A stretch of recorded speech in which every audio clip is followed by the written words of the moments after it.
బాదం, పిస్తా పప్పులు, వాల్‌నట్స్ ఆరోగ్యానికి ఎంతో మంచిదని మనం చెప్తుంటాం.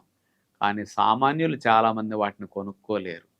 అలాంటి వారికి వాటికి సమానమైన లాభాలనిచ్చే విత్తనాలు మరికొన్నున్నాయి. అవే వేరుశనగ పప్పులు, పచ్చి కొబ్బరి, అట్లాగే పుచ్చగింజల పప్పు, గుమ్మడి గింజల పప్పు, పొద్దుతిరుగుడు పప్పు.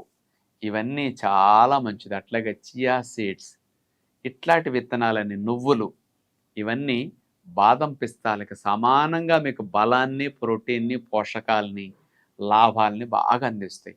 అంతేగాని అలాంటి కాస్ట్‌లీ విత్తనాల బదులు ఇలాంటి చవకైన విత్తనాలు సామాన్యులు కూడా కొనుక్కోగలుగుతారు. కాకపోతే వీటన్నిటిని నానబెట్టుకు తినాలి.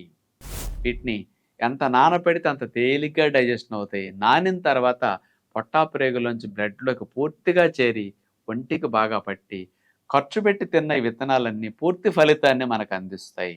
కాబట్టి ఈ విత్తనాలన్నీ ఈక్వల్ టు బాదం, పిస్తా పప్పులాగా మీకు అన్ని రకాల బెనిఫిట్స్ ఇస్తాయి. మాకు డబ్బులు లేవు, మేము పేదవారు అనుకోకుండా వీటిని కొనుక్కుంటే మీకు చాలని విజ్ఞప్తి.